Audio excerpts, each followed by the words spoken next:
Yann. Ensuite, je te présente Yann et puis tu vas expliquer le menu. Non, non, pas encore.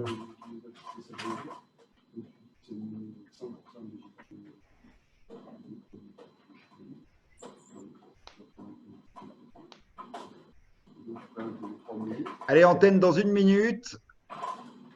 Et ensuite, donc je présente.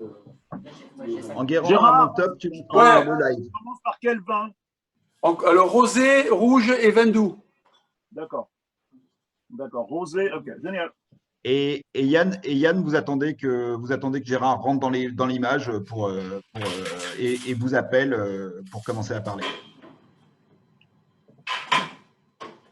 Vous me donnez le feu vert, et Pierre? Eh ben, on va y aller. Vous voulez être tout de suite à l'image ou pas? Ou vous sortez comme la semaine dernière? En fait, vous me dites et puis je sors et j'arrive. Ok. Eh ben, vous pouvez sortir alors. Enguerrand, je vais lancer un décompte. Tu es prêt, Enguerrand, tu m'entends? Je t'entends, je suis prêt. Tu me Ton dis. micro. Allez, 5, 4, 3, 2. Go. Bonjour à toutes et à tous et bienvenue pour ce 6e live Wine, Food et Musique aujourd'hui au Château L'Hospitalet. Nous avons, aujourd'hui c'est la journée de la biodiversité et nous avons un invité d'honneur, notre ami Yann Arthus Bertrand. Comment ça va Yann? Bah écoute, bonjour à tous, merci de l'invitation. Je suis ravi de te parler d'en haut de mon arbre. Voilà. Alors oui, j'ai vu que tu étais dans une cabane, donc tu es chez toi, c'est ça, à 15 mètres d'altitude? Oui, parce que c'est le seul endroit chez moi où le 4G passe pour pouvoir faire un live. Sinon, j'ai un très très mauvais, une connexion internet dégueulasse. Donc je suis ravi d'être là en fin de compte. Voilà. Alors je vais te présenter donc nos amis. Donc le chef Laurent Chabert. Qu'est-ce que vous nous avez fait, chef, aujourd'hui? Alors, ce que j'ai préparé un mini mélo de tomates. Donc les premières tomates du jardin avec quelques fleurs. Ensuite, on va faire un hamburger végétarien, comme c'est la première journée, c'est la journée de la biodiversité. Donc un hamburger végétarien avec aubergines, des tomates que je vais remettre, un peu de salade, des pickles, donc de radis et de betterave. Et après, j'ai fait 2 petites sauces, une sauce à base d'oignons et curry rose et une caviar d'aubergine au curry noir. Et après, en dessert, pour accompagner le vin de dessert, un petit pot de crème chocolat, avocat. On a rajouté un peu de gourmandise et de croquant avec un crumble. Voilà, donc c'est un menu 100% végétarien pour toi, Yann, parce que je sais que tu es devenu végétarien. Et toi, tu l'es pas, toi? Tu l'es pas végétarien, toi, Gérard? Moi, je mange de la viande 1 fois par semaine. Voilà. Parce que en fait, l'homme est un animal omnivore et avec tout ce que je fais, il m'en faut un peu. Mais j'ai réduit, j'en ai jamais mangé beaucoup, mais j'en mange 1 fois par semaine. Mais ma femme est végétarienne depuis longtemps, donc à la maison, c'est plutôt des légumes. Et je vois que tu as du pain devant toi, donc tu fais du pain aussi. Ça, c'est le pain que j'ai fait ce matin. Et j'ai été étonné de voir comme c'est assez facile de faire du pain, en fin de compte. Et c'est un vrai plaisir incroyable. D'ailleurs, je dois dire que pendant mon confinement, j'ai appris à faire la cuisine, parce que j'ai fait la cuisine tous les jours à mes petits-enfants. Comme mes enfants faisaient l'école, ils n'avaient pas le temps de faire la cuisine. Donc, avec l'application sur Internet, tu vois, j'ai fait la cuisine et j'ai adoré faire ça. Voilà. Alors, aujourd'hui, on a changé un peu le rythme de l'émission, chers amis, puisque nous avons fait venir les musiciens en cuisine. Et donc, nous avons le plaisir d'accueillir notre ami Dominique Rieu, qui est aussi l'homme qui programme le festival de jazz depuis 17 ans, et Jean-Michel Cabrol, le roi du saxo. Donc, bonjour messieurs, comment ça va? Ça va super. Est-ce que vous pouvez nous accueillir un peu en musique? Avec plaisir, on va faire un extrait de musique, ça marche. Ça va inspirer le chef.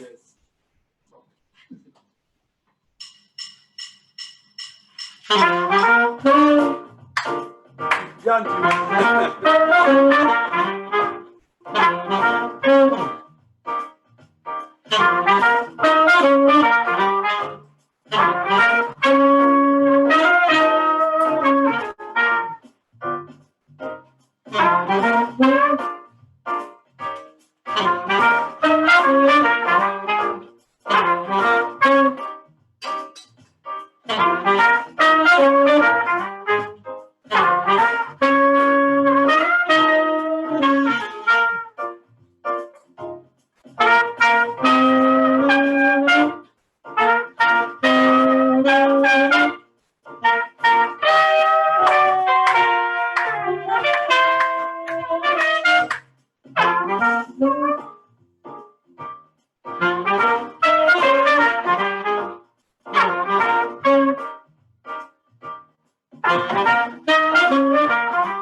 Bravo.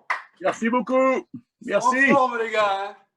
Hein. Donc, en fait, on n'arrête pas ici d'innover. Donc, comme le chef officiellement, il est encore fermé, puisqu'on ouvre le restaurant que le 2 juin. D'ailleurs, je recommande à toutes et à tous de venir en nombre parce qu'on a des grandes terrasses et puis vous pourrez vous détendre et passer un bon moment. Donc, Dominique est de Carcassonne, Jean-Michel, il est de Gruissant, mais en fait, il tourne dans le monde entier. Donc, il tourne avec beaucoup d'artistes connus. Ils ont fait la tournée de Michel Lève, etc., Patrick Sébastien. Et donc, on les a avec nous depuis toujours. Et j'ai dit au chef, il faut que tu fasses la cuisine en musique. Alors, Yann, ça symbolise pourquoi pour toi cette journée particulière de la biodiversité, puisque tu es très engagé. J'ai vu que tu étais intervenu en disant que c'était vraiment une urgence. Est-ce que tu as un message spécial aujourd'hui? Tu sais, j'ai l'impression qu'on rabâche les mêmes choses depuis tellement d'années. Tellement d'années. Tu sais, le WWF estime qu'on a perdu 60% du vivant en 40 ans. T'imagines ça? C'est inimaginable. Alors, c'est pas quoi dire. D'ailleurs, le Covid, on peut parler de la biodiversité, parce que si vraiment c'est d'arriver avec le pangolin, les Chinois ont une vraie énorme responsabilité. Alors, je vais être très dur et violent et grossier, mais les Chinois, ils nous font chier depuis quand même 30 ans. Les cornes de rhino, les ailerons de requin, l'ivoire des éléphants, alors qu'ils ont signé les traités internationaux, ils ne les respectent pas. Dans les marchés chinois, tu as énormément d'animaux qui sont inscrits sur la liste rouge de l'UICN. Alors voilà, je pense qu'en Afrique, c'est difficile d'empêcher le braconnage parce que c'est de la survie et de la corruption. Mais en Chine, on aurait pu faire quelque chose de beaucoup plus radical pour interdire. Ils vont le faire maintenant. Enfin bon, je suis assez en colère là-dessus. Ils ont eu un gros problème avec la fièvre porcine qui les a quasiment affamés. Tu sais qu'ils ont perdu 30 ou 40% de leur cheptel, qui est la base de leur nourriture. Là. Est-ce que tu ne penses pas quand même qu'on a un problème global? C'est que moi, je considère que si on ne réduit pas la consommation de protéines animales de 30%, on ne va pas y arriver parce que la démographie avait 8 milliards d'habitants. On a quand même un souci parce que ça conditionne derrière le reste les besoins en eau, etc., etc. Tu sais, d'abord, depuis que je suis né, on a multiplié la population du monde, multiplié par 4. C'est dingue, tu vois. Quand je suis né, on était près de 2 milliards. Aujourd'hui, on est près de 8 milliards. C'est dingue de penser à ça. Mais notre consommation de viande a été multipliée par 8. Consommation de poissons par 8. Et ça, c'est les élevages industriels, c'est l'énergie qui a changé le monde. Il faut absolument qu'on fasse vachement attention à ça. On estime qu'aujourd'hui, dans les gaz à effet de serre, alors les chiffres sont discutables, selon entre la FAO et les ONG américaines, mais très sérieuses, on estime que l'élevage industriel, c'est entre 18% selon les Nations Unies à 50% selon des ONG. Donc, tu vois, c'est énorme. sans parler de la souffrance animale, sans parler de la déforestation. Si vraiment on peut faire quelque chose de très facile pour la vie autour de soi, c'est pas pour la planète, que j'aime pas dire sauver la planète, ça veut rien dire, mais essayer de réduire ce qui se passe en ce moment sur la perte de la biodiversité et sur les gaz à effet de serre. Arrêtons de manger de la viande industrielle. Ne consommons que de la viande bien élevée et bien tuée. C'est tellement simple à faire.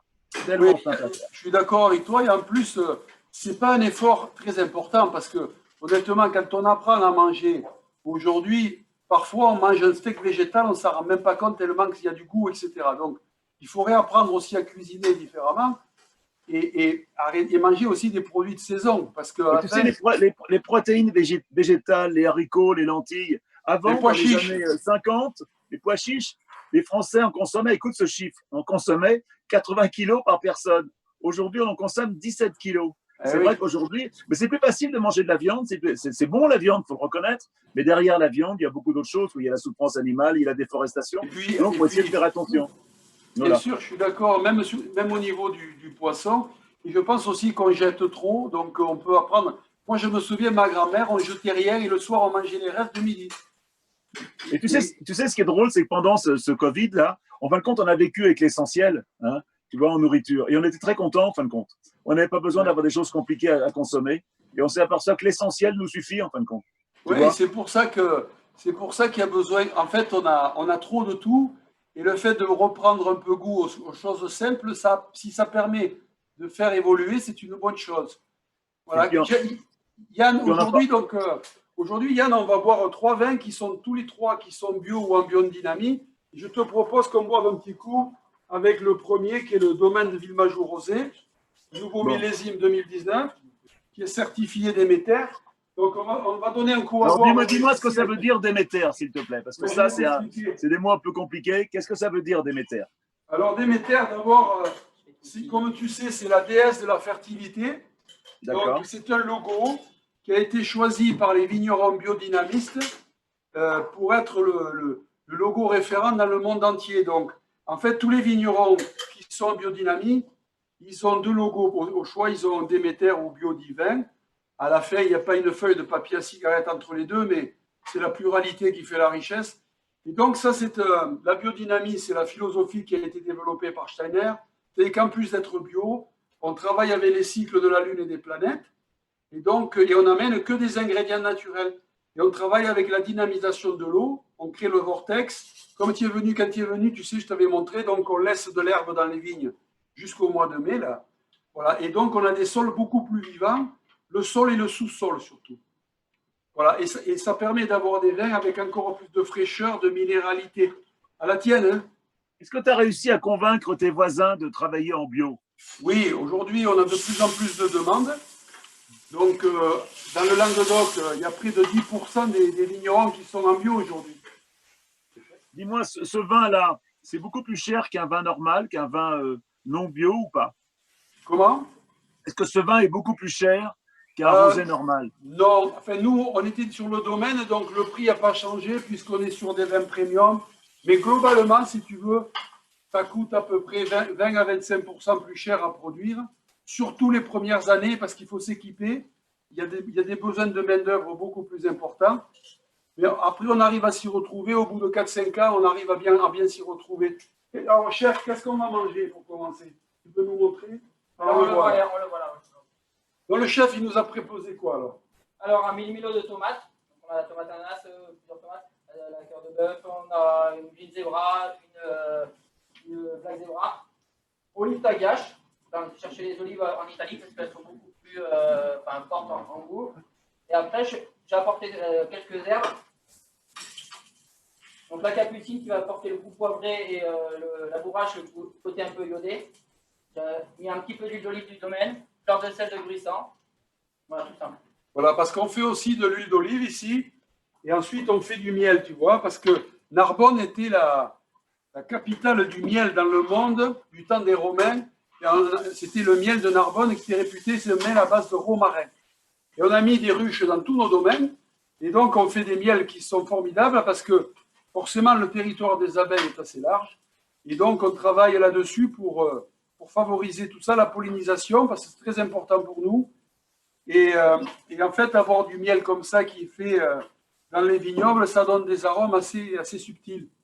Tu es un grand mangeur de miel, tu m'as dit que tu en mettais dans ton pain aussi, c'est ça? Ah oui, là, j'ai jamais du miel. Et tu sais que je viens d'acquérir une propriété de 30 hectares. Attends, j'ai quelqu'un qui m'appelle que je vais mettre en attente. Voilà, je la mets en attente. Tu vois, c'est un peu compliqué. Voilà, je te réponds plus tard. Non, allô, oui. Oui. J'ai pas trouvé le système comment empêcher les appels pendant qu'on fait les zooms, tous ces trucs-là. Et je veux dire, je voulais parler de l'importance de consommer bio. Et je voudrais bien que les gens comprennent, c'est très important. En France, écoute-moi, Gérard. Je t'écoute. Hein. Concentre-toi sur ce que je dis, s'il te plaît. C'est très important de manger bio, et tu le sais, on en parle souvent, et je pense que tu es vraiment un leader là-dessus. On a perdu en France 30% des oiseaux. Parce que ça, c'est des chiffres officiels des Nations Unies. Moi, j'ai du Muséum d'histoire naturelle à Paris. Moi, par exemple, j'ai des hirondelles autour de ma maison. D'habitude, j'avais 30 ou 40 nids. Cette année, j'en ai qu'une dizaine. Évidemment, s'il y a moins d'insectes, il y a moins à manger pour les hirondelles et les martinets. C'est vraiment quelque chose d'important qu'il faut savoir. Et on a perdu 80% des insectes volants. T'imagines ça? Moi, je me souviens quand j'étais gosse, l'endroit où je suis en ce moment, je pêchais beaucoup avec mon grand-père, on ramassait des sauterelles. Il y avait des sauterelles partout dans les herbes. Là, j'ai pas de sauterelles chez moi. C'est tout. Non, mais en fait, on n'imagine pas à quel point le glyphosate a fait des dégâts.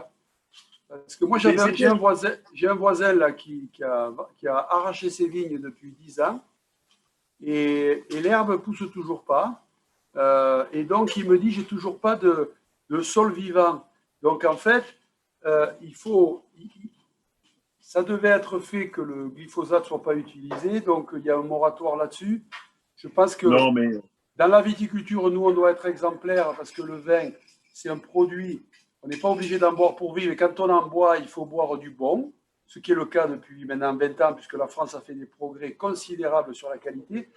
Et dans l'agriculture, il faut quand même passer par une période de transition.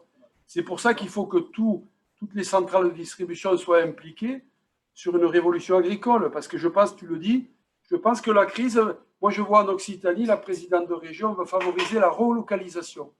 Parce qu'on s'est rendu compte qu'à Paris, au bout de 3 jours, s'il n'y a plus de camions qui arrivent, il n'y a plus rien à manger. Mais bien sûr. Bien sûr. Mais dans le temps, il y avait des milliers de maraîchers autour de Paris qui nourrissaient Paris. Tu sais, on faisait des melons au mois de mars avec le crottin de cheval sous des cloches en verre. Je pense honnêtement qu'il y a aujourd'hui ce qui manque à ça, c'est par exemple, si on dit demain c'est les melons de Paris, il y a juste des moyens à avoir aujourd'hui avec la communication moderne qu'on a, parce que les gens sont prêts à ce changement. Il y a ceux qui ne peuvent pas. Hein? Non, vas-y. Non, il y a ceux qui ne peuvent pas, parce que malheureusement, il y a une partie de la population qui ne peut pas, parce qu'économiquement, c'est difficile, c'est-à-dire 20% de la population, mais tous les autres, ils ont les moyens de pouvoir acheter local. Sauf qu'il faut qu'on le markete un peu et qu'on leur explique, parce qu'ils ne le savent pas. Et puis, alors, il y a un truc incroyable qui s'est passé pendant le Covid, c'est qu'aujourd'hui, les agents immobiliers autour de chez moi sont débordés par les gens qui veulent acheter des maisons à la campagne et qui veulent quitter Paris. Et je pense qu'on doit dégonfler l'histoire du Grand Paris, c'est une erreur de faire ces énormes villes. Comment est-ce qu'on va pouvoir nourrir en local des immenses villes avec 10 millions d'habitants? C'est pas possible.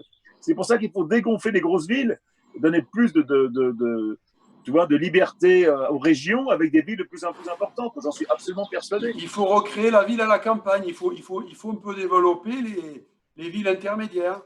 Mais bien sûr.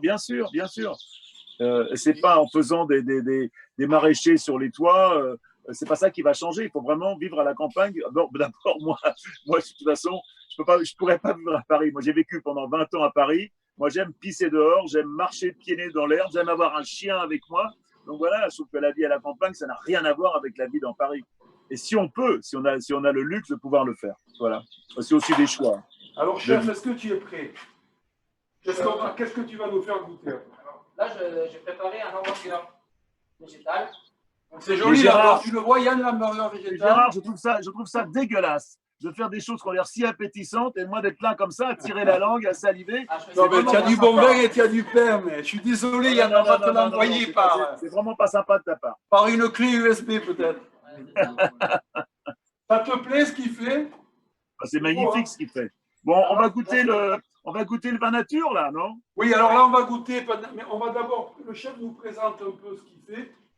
Alors, j'ai retravaillé l'hamburger, bien sûr. Le pain en pois chiche de donc Nadia Samut, une copie qui est sur Bourg-Marin, qui a un restaurant étoilé à la Fénière.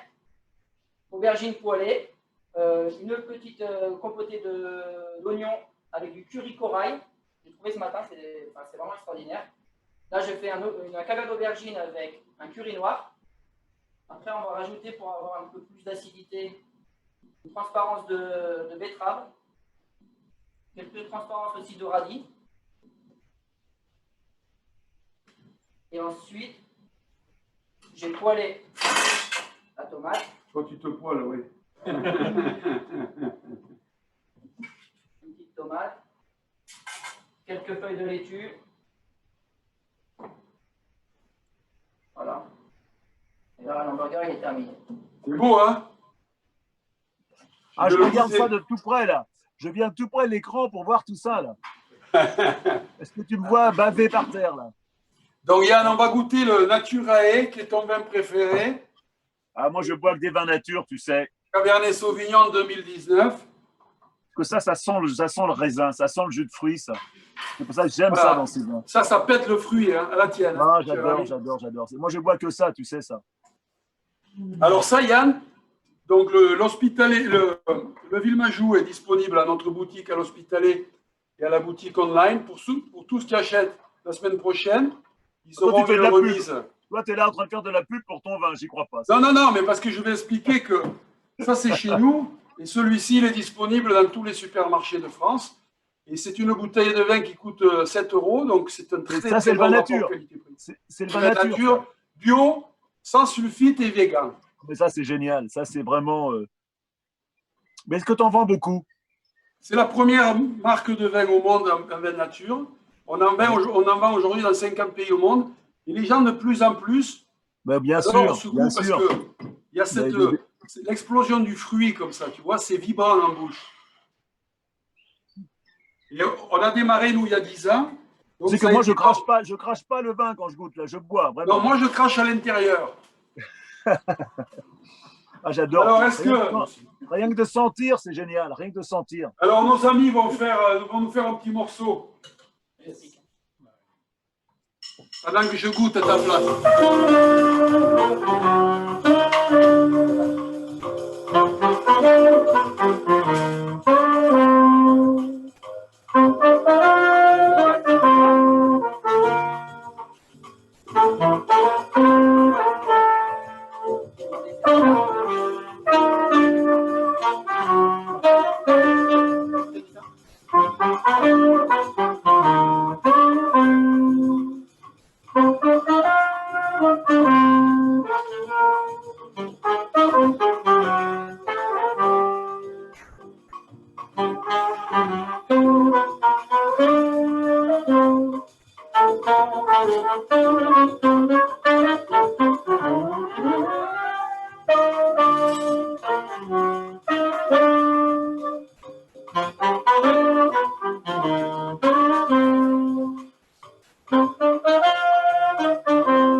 Ils sont en forme, hein? Alors Yann, si on parle un peu de l'actualité, j'ai vu que tu es en train de finaliser ton nouveau film, Legacy, c'est-à-dire Ouais. l'héritage en anglais. Et donc, qu'est-ce que tu veux mettre là-dedans? Parce que Alors ça, j'ai vu c'est un film, Ouais, c'est la suite du film Home. Home était Ouais. un film qui a été énormément vu, et c'est la suite du film. Et c'est un film qui raconte la vérité sur ce qui est en train de se passer en ce moment. Parce que c'est pour regarder le monde avec les yeux ouverts et qu'est-ce qu'on peut faire. Voilà. Et j'attaque un petit peu les Nations Unies, tous les gens qui parlent d'espoir en permanence sans amener la vraie solution. Voilà, l'espoir, faut pas que ce soit vague, faut vraiment qu'on ait des choses précises à faire. Et je pense qu'on peut tous faire quelque chose. Les scientifiques parlent quand même de la 6e extinction, c'est quand même un truc dément, quoi. De penser que les gens te disent, ben voilà, en l'an 2000, on pourra plus vivre, la Terre aura 4 à 5 degrés de plus. Mais l'an 2000, l'an 2100, c'est pas si loin que ça. Hein. Les enfants de mes petits-enfants seront encore en vie. Et si tu seront en vie, j'espère en tout cas, et je peux en tout cas, c'est que alors, je ne veux pas te gâcher, te plomber ton émission, non. mais regarder le monde les yeux ouverts en sachant qu'on va vers un monde difficile et compliqué et qu'on n'en prend pas le bon chemin, quoi. On est très loin de ce qu'on devrait faire. L'accord de Paris, on devrait émettre chacun en 2050 2 tonnes par personne. 2 tonnes. Aujourd'hui, on en émet par Français 12 tonnes. 10 tonnes en domestique et 2 tonnes parce qu'on achète à l'étranger. Il faut savoir qu'un aller-retour New York, c'est 2 tonnes. Donc, un aller-retour New York, tu as déjà consommé ce que tu aurais le droit de consommer en 2050. Je crois que c'est une réflexion à voir sur une façon de... Je crois qu'on vit un peu dans une espèce de... Ah, c'est drôle, je vois un écureuil monter là, c'est génial. Je vois un écureuil qui monte et qui me regarde sur le tronc en face. Ça, c'est beau, ça. De voir un écureuil sur un arbre, un truc tellement sain. La création est parfaite et magnifique, mais est-ce que tu Tu sais, penses là, pas que, est-ce que tu là, on est penses dans pas un... que, est-ce que tu penses pas que la prise de conscience, elle passera pas par les politiques, mais elle passe par les gens, quoi, tout simplement, parce qu'ils peuvent pas tout faire et qu'à un moment Oh, donné, tu sais, ça fait 10 ans qu'on répète un peu la même chose. Je suis un peu... moi, je pense, alors là, mais très sincèrement, je pense que la petite Greta, ce mouvement chez les jeunes de 18 ans qui ont un avenir assez bouché, en fin de compte, parce que quand on parle de la fin du monde des étudiants, c'est quand même pas très agréable. Je pense que la révolution viendra de là. En tout cas, c'est ce que j'espère. oui, Et tu sais, on vit dans un monde, on est un peu dans la banalité du mal. On prend l'avion, c'est pas grave. On mange de la viande, c'est pas grave. Tu vois, on prend la voiture. C'est une réflexion sur comment on doit vivre. Quel est le comme les tu sais, choses sont moi, binaires, je pense que la vie, elle a aucun sens et que c'est toi qui décides de donner du sens à ta vie. Et aujourd'hui, dans ce monde difficile, donner du sens à sa vie, eh ben, c'est d'essayer de consommer, de vivre d'une façon correcte, tout simplement. Voilà. mais Alors, en et tout le fait, monde sait ce qu'on peut faire. Tout le monde sait ce qu'on peut faire. Donc, oui. hein. En fait, quand tu dis la vie n'a pas de sens, c'est en fait la vie des êtres humains, parce qu'en fait, on est là depuis 200 000 ans, oui, et la planète est là depuis 4 milliards et demi, donc on peut être balayé demain, il suffit qu'il y ait un changement d'épaule pour qu'il y ait la moitié ou les 3/4 qui disparaissent.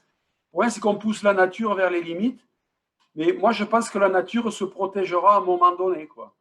Et C'est-à-dire tu que sais, la nature, c'est toi. Nous sommes nature. Il n'y a pas d'un côté l'homme et d'un côté la nature. On oui, fait partie de la nature. mais On en fait les partie arbres qui ont complètement. 300 ans, en Moi, fait, je suis là. Tu vois, là, je suis dans un chêne qui a 300 ans, 200 ou 250 ans. Donc, tu vois, c'est un arbre qu'il faut respecter, qu'il faut aimer. C'est vraiment un arbre que j'aime. Mais quand je dis ça, c'est pas ridicule. J'aime cet arbre. Cet arbre est vivant. Peut-être qu'il ne comprend pas ce que je lui dis. Mais en tout cas, on sait bien. Et puis, on sait bien aujourd'hui que les arbres, il y a l'intelligence de la nature. On sait ça aujourd'hui. C'est même extrêmement. Il y a un film formidable sur la 5 cette semaine là-dessus. Comment les arbres, tu sais, tout seuls et qui ne peuvent pas bouger, font attention à leurs voisins. Ils échangent les informations, les champignons. C'est incroyable de penser là. On arrive à un paradoxe où forcément, tu l'as dit d'ailleurs dans une interview, on n'a jamais eu autant de richesse et de facilité sur la planète. Et je pense qu'en fait, le plus important, c'est l'intelligence émotionnelle et l'intelligence du cœur. Et aujourd'hui, on est dans le rationnel, on est dans le matérialisme de plus en plus. Et nous, moi, je le vois parce que quand on me dit qu'est-ce que vous faites, je dis, je suis un paysan. Alors, ça fait rire des fois, mais pourquoi? Parce que je fais la différence entre un paysan et un viticulteur. Parce que le viticulteur, il s'occupe de ses vignes, l'agriculteur de ses champs, et le paysan, il s'occupe aussi de l'environnement, c'est-à-dire il s'occupe des arbres, des ruisseaux, des cours d'eau, etc. Et c'est le plus beau mot de la langue française, le mot paysan. La paysannerie. Et en fait, ça a été tellement galvaudé que les gens, ils n'osent même pas, ils disent, moi, je suis ci, je suis ça. Et c'est un mot magnifique parce que le paysan s'occupe des paysages. Et il s'occupe donc de la biodiversité. Et je pense qu'il y a un manque de prise de conscience. C'est pour ça que je te rejoins. Il faut que sur les produits de base, les gens gagnent leur vie. Oui, voilà, il faut vraiment acheter des programmes sur le lait. Je te parlais d'une tribune dans le monde qu'on va faire la semaine prochaine. Il faut que les bons produits soient accessibles, mais qu'ils soient au bon prix. Et en fait, d'avoir la brique de lait et que les mecs soient en dessous de leur prix de revient, c'est pas possible. C'est un non-sens. Ça devrait même être légiféré et être interdit. Interdit complètement. D'ailleurs, il y a la loi Egalim qui fait bien son travail sur la vente à perte et tout, mais il faut la prolonger pour l'amont, parce que sur les produits de première nécessité, il faut que les gens, quand il n'y aura pas d'agriculteurs, il n'y a plus de pays, quoi. On s'en est rendu compte avec la crise, parce qu'ils ont joué le jeu et surtout, ils ont fait un travail fantastique. Parce que les gars, au-delà de la peur, l'approvisionnement a été prévu, et les gens ont eu à manger dans toute la France, sinon ça aurait été une émeute. Hein. Donc, il faut les féliciter et les remercier. Et je pense qu'en donnant du sens et en ayant un prix d'achat qui soit au-dessus de leur prix de revient, ils vont aussi s'engager dans une agriculture et dans la transition écologique. Je pense tu sais, quand l'association C'est qui le patron, là, qui en fait, tu vois, qui vendent du lait, du fromage, du yaourt à des prix, a fait une enquête auprès de 8000 personnes pour savoir si les gens étaient prêts à payer 10 à 20% plus cher le beurre bio. À 85%, tout le monde a répondu oui. Ce qui fait que les gens ont envie d'acheter un produit avec une valeur supplémentaire, une valeur humaine supplémentaire. Et c'est tellement important. D'ailleurs, quand tu manges du beurre que tu as acheté à un bon prix, tu es vachement fier de. Alors, c'est un peu ridicule ce que je dis, mais il faut être fier d'aider les gens qui font du bon boulot, quoi. Et on a un peu oublié ça. C'est peut-être aussi un peu. Je suis d'accord à 100% avec toi, mais je suis positif parce que il y a 10 ans en arrière, le bio était accessible que dans des circuits courts, etc. Aujourd'hui, le bio est partout, il s'est généralisé. Il y a des certificats et des labels qui garantissent l'authenticité et la qualité. Et je pense que demain, 50% des produits seront bio partout. Alors, tu sais qu'au Brésil, les écoles doivent obligatoirement faire du bio, obligatoirement. Mais surtout, ce qui est très fort, c'est qu'obligatoirement, 30% de le bio qu'ils achètent doit venir des petites fermes, des petits agriculteurs. Ça a changé la vie des paysans au Brésil. Pourquoi est-ce qu'on ne fait pas ça en France? Pourquoi est-ce qu'on ne le fait pas? Pourquoi est-ce que toutes les cantines, pourquoi tous les hôpitaux, pourquoi tous les services publics ne prennent pas 30 à 40% de bio qu'on achèterait aux petits agriculteurs? Chez nous, en Occitanie, c'est déjà le cas. Les l'Occitanie, c'est le centre du monde, à t'écouter là. Mais non, mais c'est vrai. Aujourd'hui, la région a mis en place un programme où 30% des cantines sont obligées, enfin, 30% des menus sont obligés d'être bio. Et je pense qu'il faut le généraliser dans toute la France, et ça, c'est très important. Alors, mais acheter aux petits agriculteurs, pas acheter exactement. Exactement. Nous, on fait des contrats de 10 ans avec les agriculteurs bio, les viticulteurs bio. Et donc, ça leur permet de passer en conversion puis en bio. Et surtout, on leur donne une visibilité et ça leur permet d'aller voir le banquier en disant on investit parce qu'on a un contrat derrière. Et je pense que est-ce que le chef, il peut me garantir que tout ce que vous mangez en ce moment, c'est un circuit court, ça vient autour de chez vous? Ça vient du jardin, non? Oui, mais une grosse partie, oui. Et le reste, ça vient de... Des producteurs locaux en bio, pareil. Voilà, donc on a mis en place des circuits courts et ils travaillent aussi pour tout ce qui est l'agneau des pays Qatar, etc., que du local. Voilà. Ah ben en parlant agneau, je vais te parler d'un livre génial que j'ai lu. Ah, Une bergère des Corbières, c'est chez vous ça? Florence. J'ai eu le temps de lire pendant que voilà, on reçoit beaucoup de bouquins. Le premier livre que j'ai lu, c'est Bergère, c'est ce livre-là. J'ai tellement aimé ce livre, j'en ai acheté une dizaine pour offrir à mes copains. C'est l'histoire d'une bergère. Elle ne parle que de ses moutons, trouver de l'herbe, trouver de l'eau, les perdre, les chiens. C'est un livre formidable. J'ai adoré ce livre, qui est vraiment la vie intime d'une bergère. Et les bergers, c'est pas un métier facile hein, d'être berger. Non. Donc d'ailleurs, j'ai demandé. Elle s'appelle Florence Robert, c'est ça? Florence Robert, voilà, Bergère des collines, un livre formidable. Je recommande à tout le monde. Donc le chef, il faut qu'il aille la voir pour lui commander des fromages, parce qu'elle doit faire du fromage de chèvre. Non, elle ne fait que la viande. Elle est bergère. D'accord, donc elle fait de l'agneau. Voilà, que de l'agneau, exactement. Et alors, elle parle aussi enfin tu verras, des ragoûts des vieilles brebis. Voilà, les vieilles brebis qu'elle a quelques années qui veulent qu'ils soient bien mangés. Voilà, que ça soit bon à manger. C'est génial. Voilà, et donc Yann, là le chef, il nous a préparé un truc assez particulier. Tu peux nous raconter un peu l'inspiration et la recette? Déjà, j'ai voulu recréer un petit pot de fleurs avec cette belle journée. Donc, un crémeux chocolat, avocat et chocolat en doigt, origine Pérou, de chez Valrhona. Dessus, on a rajouté un crumble chocolat cacao et un tout petit peu de gruée de cacao, en fait, qui va donner ce côté un peu torréfié. Je pense qu'on voit mieux comme ça. Donc, ce qui est intéressant, c'est qu'il le fait, le chocolat, il y a très peu de chocolat dedans, c'est à base d'avocat. Ah oui, génial. Et ça a le goût du chocolat, mais c'est extraordinaire. Tu as vu comme c'est beau? Je vais prendre une cuillère. Alors Yann, donc le film Legacy sort en fin d'année, n'est-ce pas? Oui, et le film Woman, qui est un film formidable sur les femmes, que j'espère, je vais montrer d'ailleurs, Descendre à Narbonne le montrer. Et ce film, malheureusement, a été arrêté par le Covid. Et il va être en VOD au mois de juin. Et c'est un film formidable. Qu'est-ce que c'est d'être une femme dans ce monde d'hommes?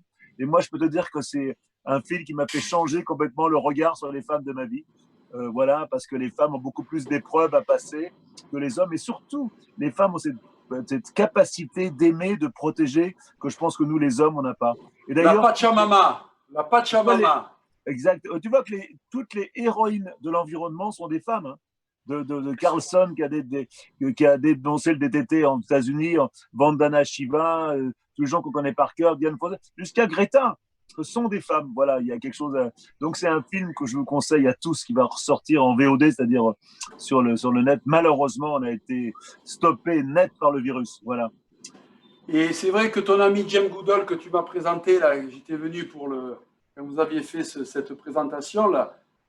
Ça a été une pionnière quand même, à la fois dans la biodiversité qui est un sujet, et à la fois dans la défense de la nature et de la protection de l'environnement. Ah ben c'est mon idole. Hein. Moi, je suis parti étudier les lions au Kenya, voulant suivre son chemin, tu vois, suivre sa route. Voilà, on est très amis. Voilà. Je sais. Alors ce soir, Yann, on t'a fait un petit présent, on t'a mis un Rivesaltes 1955. Tu vois, donc je vais partager avec mes amis là, avec Dominique, avec Jean-Michel et puis avec Laurent Chabert, le chef. Donc, comme tu n'étais pas né en 55, Yann, on peut tout se permettre. Alors, comment c'est fait ce vin-là? Comment c'est fait? Alors, l'avantage de ce vin, si tu veux, c'est que forcément, ce n'est pas moi qui l'ai fait parce que je n'étais pas né. Donc, c'est des trésors du Roussillon, à côté de Perpignan. Et donc, c'est fait avec des vieilles vignes de Grenache noir, Grenache gris et Macabeu. Et en fait, ce qu'on appelle le mutage. C'est-à-dire que c'est des vins doux naturels. Et ça a été créé par un homme qui s'appelait Arnaud de Villeneuve au XIIIe siècle. C'est lui qui a créé le mutage. Et c'est les gens de Porto qui sont venus dans notre région pour prendre le procédé et faire la même chose à Portugal. Ça veut dire quoi, mutage? Le mutage, c'est-à-dire que tu mets de l'alcool dans le vin pour stopper la fermentation. Et tu gardes donc à peu près 100 grammes de sucre résiduel. Et ça donne des vins intemporels parce que tu vois, tu développes ces arômes de mocha, de café, de chocolat. Donc, c'est vraiment des vins extraordinaires et qui vont très bien avec, justement, soit avec le chocolat, comme c'est le cas, parfois aussi avec, tu vois, une tarte au citron, ça va très bien, surtout si elle est meringuée, là. Voilà, donc, on a beaucoup de trésors dans la région et on aime te les faire partager, cher ami. C'est sympa. Merci à toi. Et merci à toi, Je vais, surtout. je vais descendre de l'arbre en vitesse, j'ai l'impression. Là. Trop vite. Oui, il faut faire attention de ne pas tomber. Mais... Donc, mes amis, ils veulent avant qu'on termine ce live, ils vont nous faire un petit solo chacun, parce que c'est deux talents extraordinaires. Et j'aimerais qu'ils ont joué ensemble. Là, ils vont jouer l'un après l'autre.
Merci beaucoup.